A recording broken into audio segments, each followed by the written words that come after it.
सभी को नमस्कार। एमए उत्तरार्ध हिंदी की इस ऑनलाइन कक्षा में आप सभी का स्वागत है। हम प्रश्न पत्र द्वितीय आधुनिक काव्य के अंतर्गत साकेत नवम सर्ग की व्याख्या पर बात कर रहे थे। अब तक हमने 9 भाग पूरे कर लिए हैं। आज भाग 10 के अंतर्गत हम आगे व्याख्या पर बात करेंगे। जैसा कि हमने भाग 9 में पढ़ा कि उर्मिला की विरह व्यथा का वर्णन है, उसी क्रम में आगे उर्मिला अपनी सखी से कहती है कि निरख सखी ये खंजन आए, फेरे उन रंजन ने नयन, इधर मन भाए, फैला उनके तन का आतप, मन से सर सरसाए, घूमे वे इस ओर वहां ये, हंस यहाँ उड़ छाए, करके ध्यान आज इस जन का, निश्चय वे मुस्काए। उर्मिला अपनी सखी से कहती है कि हे सखी, देखो ये जो खंजन पक्षी दिखाई दे रहे हैं, इन खंजन पक्षियों को देखकर मुझे ऐसा लगता है कि मेरे उन प्रियतम ने इधर अपनी आंखें फेरी हैं। खंजन पक्षी से आंखों की उपमा के लिए खंजन पक्षी शब्द का प्रयोग किया जाता है। उसी के लिए उर्मिला कहती है कि इन खंजन पक्षियों को देखकर ऐसा लगता है कि मेरे प्रिय लक्ष्मण ने ही इधर अपनी आंखें फेरी हैं। फैला उनके तन का आतप, मन से सर सरसाए। और यह जो मेरा मन प्रफुल्लित हो रहा है, प्रसन्न हो रहा है, तो ऐसा लगता है कि मानो यह उनके मन तन का ही आतप है, उनके तन की ही ये तपस्या है। घूमे वे इस ओर वहां ये, हंस यहाँ उड़ छाए। और इन हंसों को देखकर मुझे ऐसा लगता है कि वे इस ओर घूमे हैं, अर्थात निश्चय ही उन्होंने मेरा ध्यान किया है। करके ध्यान आज इस जन का, निश्चय वे मुस्काए, फूल उठे हैं कमल अधर से, ये बंदूक सुहाए। और ये जो कमल के पुष्प फूल उठे हैं और बंदूक पुष्प जो सुंदर दिखाई दे रहे हैं, ये मानो लक्ष्मण के ही अधर हैं। स्वागत स्वागत शरद भाग्य से मैंने दर्शन पाए। शरद ऋतु का स्वागत करते हुए उर्मिला कहती है कि हे शरद, तुम्हारा स्वागत है, और तुम्हारे ही कारण भाग्य से मैंने इन सब के दर्शन पाए हैं। नभने मोती वारे लोये, अश्रु अर्धे भर लाए। और मेरे नेत्रों में जो ये है अश्रु भर आए हैं, यह इन नभ के द्वारा वारे गए मोतियों के लिए मैं अपने अश्रुओं का अर्धे देती हूँ। अपने प्रेम हिमाश्रु ही दिए दूबने भेंट, उन्हें बनाकर रत्न कण रवि ने लिया समेट। आगे उर्मिला कहती है कि दूब ने अपने प्रेम के कण ही समर्पित किए हैं जो उसके लिए तुच्छ हैं, किंतु सूर्य ने उन कणों को अपने प्रकाश द्वारा रत्न के रूप में बदल दिया है, और उन्हें रत्न कण बनाकर रवि ने उन्हें समेट लिया है। प्रिय को था मैंने दिया पद्महार उपहार, बोले आभारी हुआ पाकर यह उद्धार। अंबु अवनी अंबर में स्वच्छ शरद की पुनित क्रीड़ा सी, पर सखी अपने पीछे पड़ी अवधि पित्त पीड़ा सी। हुआ विदीर्ण जहां तहां श्वेत आवरण जीर्ण, व्योम क्षीण कंचुक धरे विषधर सा विस्तीर्ण। उर्मिला आगे अपने पुराने समय को याद करती है जब लक्ष्मण को उसने एक बार पद्महार अर्थात कमलों की माला उपहार में दी थी। वह कहती है कि प्रियत को था मैंने दिया पद्महार उपहार, बोले आभारी हुआ पाकर यह पदभार। कि मैंने जब प्रिय को पद्महार अर्थात कमल पुष्प की माला उपहार में दी, तो वो बोले कि मैं तुम्हारा यह पदभार पाकर आभारी हुआ हूँ। यहाँ पदभार कहने का तात्पर्य कमल का प्रयोग चरणों की उपमा के लिए किया जाता है, तो यहाँ लक्ष्मण ने कमल के लिए पद शब्द का प्रयोग किया है।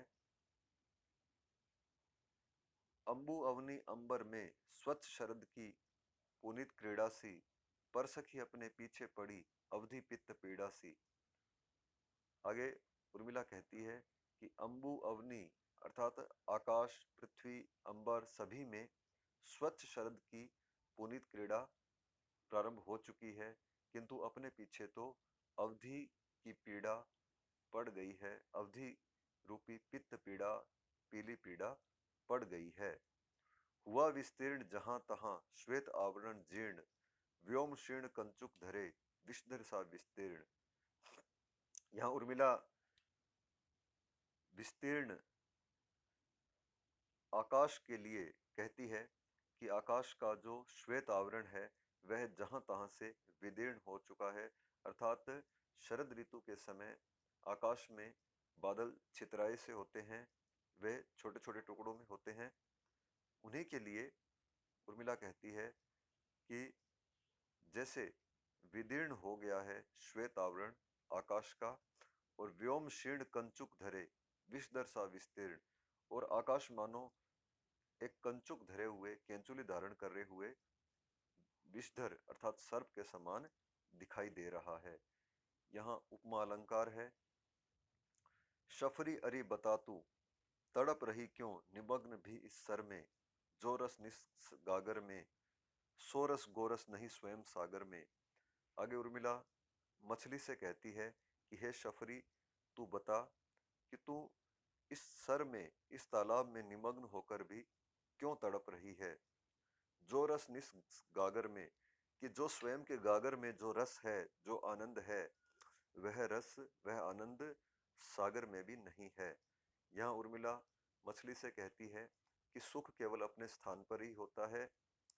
जो स्थान हमारे लिए बना हुआ है वही स्थान हमें प्रिय भी लगना चाहिए, और यदि हम कल्पना द्वारा किसी अन्य स्थान की कल्पना करते हैं तो वह हमारे लिए कष्टदायक ही होता है। उर्मिला आगे भ्रमरी को संबोधित करती है और कहती है, भ्रमरी इस मोहन मानस के बस मादक हैं रस भाव सभी, मधु पीकर और मदांध न हो, उड़ जा बस है अब क्षेम तभी, पड़ जाए न पंकज बंधन में, निशि यद्यपि है कुछ दूर अभी, दिन देख नहीं सकते सविशेष, किसी जन का सुख भोग कभी। आगे भ्रमरी के लिए उर्मिला कहती है कि हे भ्रमरी, इस मानस अर्थात मानसरोवर के मोहक स्वरूप में तू अपने आप को डाल न देना। बस मादक है रस भाव सभी, कि इस मानसरोवर के जो कमल हैं उन कमलों के सभी रस भाव अत्यंत मादक हैं। मधु पीकर और मदांध न हो, जितने रस का तूने पान कर लिया है उतना ही तेरे लिए पर्याप्त है। यदि अधिक प्रलोभन के फेर में पड़कर तू स्वयं को कहीं बंधन में न डाल दे। मधु पीकर और मदांध न हो, कि इस मधु का पान कर तू और मदांध न हो, उड़ जा बस है अब क्षेम तभी, अब उड़ जाने में ही तेरी भलाई है। पड़ जाए न पंकज बंधन में, निशि यद्यपि है कुछ दूर अभी, कि कहीं ऐसा न हो कि तू कमल पर बैठी रहे और सायकाल होते ही कमल पुष्प बंद हो जाए और तू उसमें, उसके बंधन में पड़ जाए। तो वह कहती है कि यद्यपि निशि रात्रि अभी कुछ दूर है, दिन देख नहीं सकते सविशेष, किसी जन का सुख भोग कभी, कि जो दिन होते हैं वे किसी भी जन का सुख भोग देख नहीं पाते हैं। यह कथन यहाँ विशेष रूप से कहा गया है क्योंकि उर्मिला स्वयं के सुख की बात यहाँ कर रही है कि संसार में लोग किसी के भी सुख को अधिक समय तक नहीं देख सकते हैं। इस उत्पल से काय में हाय उपल से प्राण, रहने दे बक ध्यान यह, पावे ये दृग प्राण। इस उत्पल से काय में, आगे उर्मिला बगुले से कहती है कि इस उत्पल अर्थात कमल जैसे श्वेत शरीर में उपल से प्राण, तुम्हारे जो प्राण है, तुम्हारा जो मन है वह पत्थर जैसा है। यहाँ उत्पल और उपल, यहाँ इसमें उपमा अलंकार है। रहने दे बक ध्यान यह, पावें ये दृग त्राण। उर्मिला कहती है कि हे बक, तुम अपना यह कृत्रिम ध्यान रहने दो, अर्थात तुम्हारे नेत्रों को देखकर ऐसा लगता है कि जैसे तुम बहुत अधिक ध्यान में हो, किंतु वास्तव में यह तुम्हारा ध्यान नहीं है, बल्कि यह तो केवल मछलियों को पकड़ने का एक साधन मात्र है। तो वह कहती है कि हे बक, तुम्हारा शरीर तो बहुत सुंदर है, किंतु तुम्हारा मन जो है वह पत्थर जैसा कठोर है। तो तुम अपना यह ध्यान रहने दो और पावें ये दृग त्राण। और इससे तुम्हारे ये जो दृग हैं, यहाँ दृग शब्द का अर्थ मछलियां भी हैं और दृग का अर्थ नेत्र भी हैं। यदि हम मछली इसका अर्थ लें तो अर्थ होगा कि तुम्हारे इस ध्यान को छोड़ देने से जो मछलियां हैं वह त्राण पा जाएंगी, मुक्ति पा जाएंगी। और दृग का यहाँ अर्थ है आंख, जिसमें उर्मिला कहती है कि यदि तुम अपना यह ध्यान छोड़ दोगे तो तुम्हारे जो नेत्र हैं वो भी बंधन से मुक्त हो जाएंगे। जिन नेत्रों को तुमने बंद कर रखा है वे नेत्र भी बंधन से मुक्त होंगे। आगे उर्मिला हंस को कहती है कि हंस छोड़ आए कहाँ मुक्ताओं का देश, यहाँ वंदिनी के लिए लाए क्या संदेश। हंस को संबोधित करते हुए उर्मिला कहती है कि तुम मुक्ताओं का, मोतियों का देश छोड़कर यह कहाँ आ गए हो और इस वंदिनी के लिए क्या संदेश लाए हो। हंस हा तेरा भी बिगड़ गया क्या, विवेक बन बन के मोती नहीं अरे ये आंसू है उर्मिला जन के। उर्मिला हंस से कहती है कि क्या तुम्हारा जो प्रसिद्ध उपमा तुम्हें दी गई है कि तुम निरक्षीर विवेकी हो, क्या वह तुम्हारा विवेक भी बन बनकर बिगड़ गया है, क्योंकि जिसे तुम मोती समझ रहे हो वे मोती नहीं है, बल्कि वे तो इस उर्मिला के आंसू है। चली क्रोंच माला कहाँ लेकर बंधन वार, किस सुकृति का द्वार वह जहाँ मंगलाचार। क्रोंच माला को देखकर उर्मिला कहती है कि ये क्रोंच माला रूपी बंधनवार कहाँ चल रही है, कहाँ जा रही है, किस सुकृति का द्वार वह जहाँ मंगलाचार, किस सौभाग्यशाली का वह द्वार है जहाँ पर मंगलाचार हो रहा है। बंधनवार किसी भी शुभ कार्य में द्वार पर बांधी जाती है। यहाँ सुकृति शब्द का विशेष अभिप्राय से प्रयोग किया गया है, क्योंकि उर्मिला स्वयं को सौभाग्यशालिनी नहीं समझ रही है, बल्कि वह वियोग से त्रस्त है। तो वह कहती है कि ऐसा कौन भाग्यशाली है जिसके द्वार पर कोई मांगलिक कार्य हो रहा है। सखी गोमुखी गंगा रहे, कुर्री मुखी करुणा यहाँ, गंगा जहां से आ रही है जा रही करुणा वहां। सखी से कहती है कि हे सखी, गंगा गोमुखी होती है, अर्थात वह ऊपर से पर्वतों से नीचे मैदान की ओर आती है।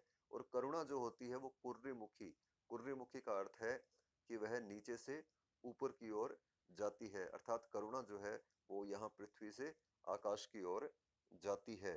गंगा जहां से आ रही है जा रही करुणा वहां, कि गंगा जहां से आती है करुणा भी वहीं जा रही है। कोक शोक मत कर हे तात, कोकी कष्ट में हूं मैं भी तो, सुन तू मेरी बात। धीरज धर अवसर आने दे सह ले यह उत्पात, मेरा सुप्रभात वह तेरी सुख सुहाग की रात।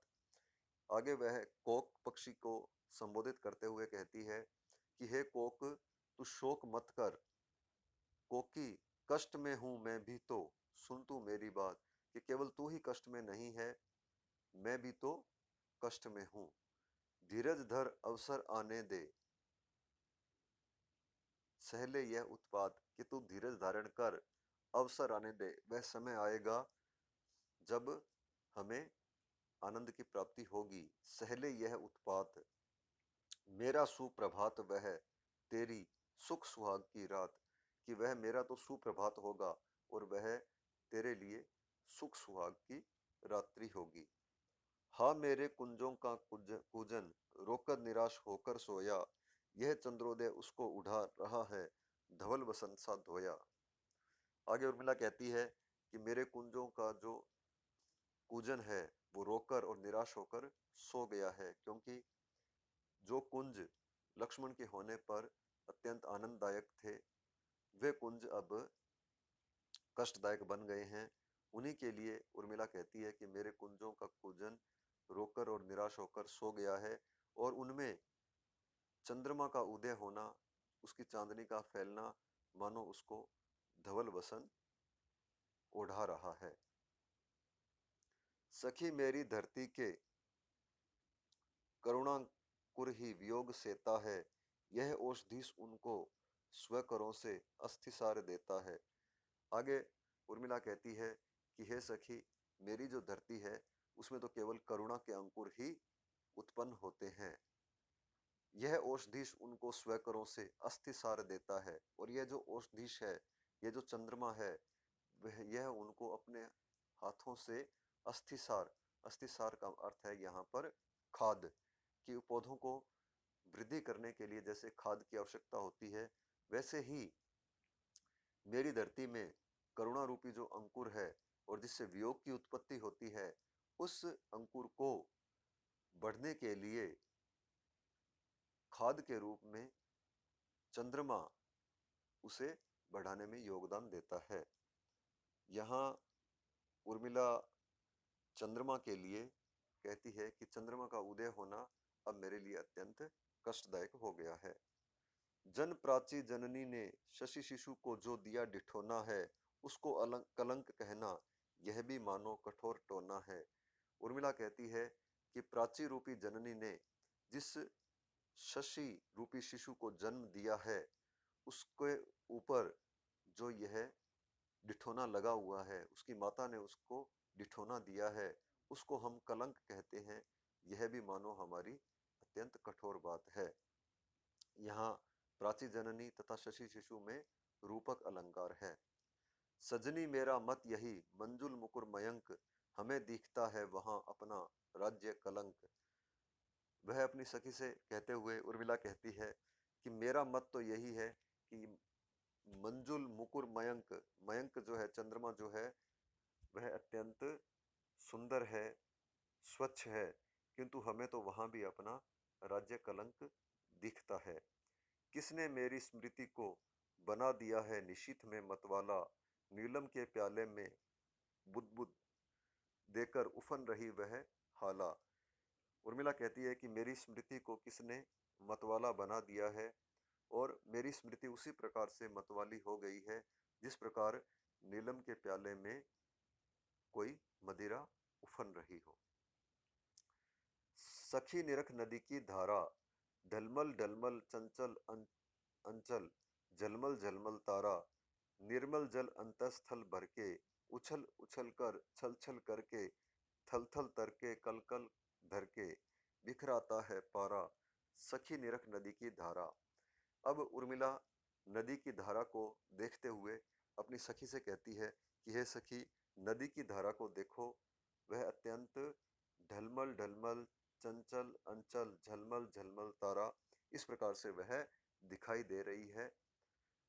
यहाँ चांद तारा रूपी मलमल जो अत्यंत सुंदर दिखाई देता है, उसी की कल्पना करते हुए उर्मिला कह रही है कि नदी की धारा अत्यंत सुंदर दिख रही है। निर्मल जल अंतस्थल भर के, उछल उछल कर छल छल करके, थल थल तर के कल कल धर के, बिखराता है पारा, सखी निरख नदी की धारा। लोल लहरियां डोल रही है, भ्रू विलास रस घोल रही हैं, इंगत ही में बोल रही हैं, मुखरित कुल किनारा, सखी निरख नदी की धारा। अपनी सखी से कहती है कि नदी की जो लोल लहरियां हैं, जो वक्र लहरें हैं, वे लहरें डोल रही हैं और मानो भ्रू विलास का रस घोल रही है, अर्थात भ्रुकुटी के विलास का, भुवों के विलास का वह आनंद दे रही है। इंगित ही में बोल रही है और मानो इशारे में ही वो बोल रही हैं। मुखरित कुल किनारा, और नदी का जो किनारा है वह अत्यंत मुखरित है।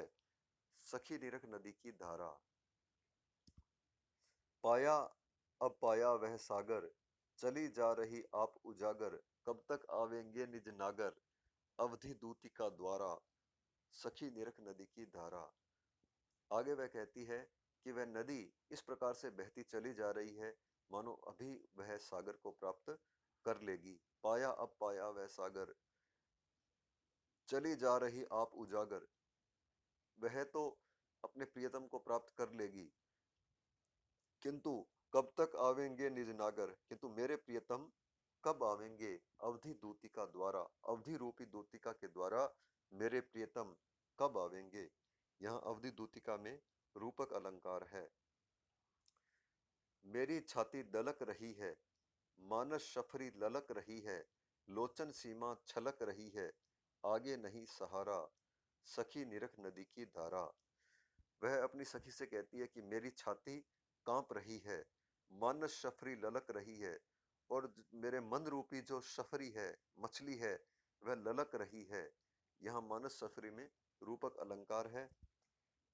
लोचन सीमा छलक रही है, और मेरे जो नेत्रों की सीमा है वह छलक रही है, अर्थात जो आंसू हैं वे आंसू मेरे नेत्रों से बाहर निकलने के लिए अत्यंत बेचैन हैं। आगे नहीं सहारा, सखी निरख नदी की धारा। वह कहती है कि सखी, मेरे लिए आगे कोई सहारा मुझे नहीं दिखाई दे रहा है, सखी निरख नदी की धारा। इस प्रकार हम देखते हैं कि उर्मिला को प्रकृति के हर तत्व में, संपूर्ण प्रकृति में उसे अपनी ही विरह वेदना दिखाई दे रही है। उसे संपूर्ण पशु पक्षियों में और प्रकृति के सभी अंगों में अपना ही वियोग प्रतिबिंबित होता दिखाई दे रहा है। शेष हम करेंगे अगले व्याख्यान में। धन्यवाद।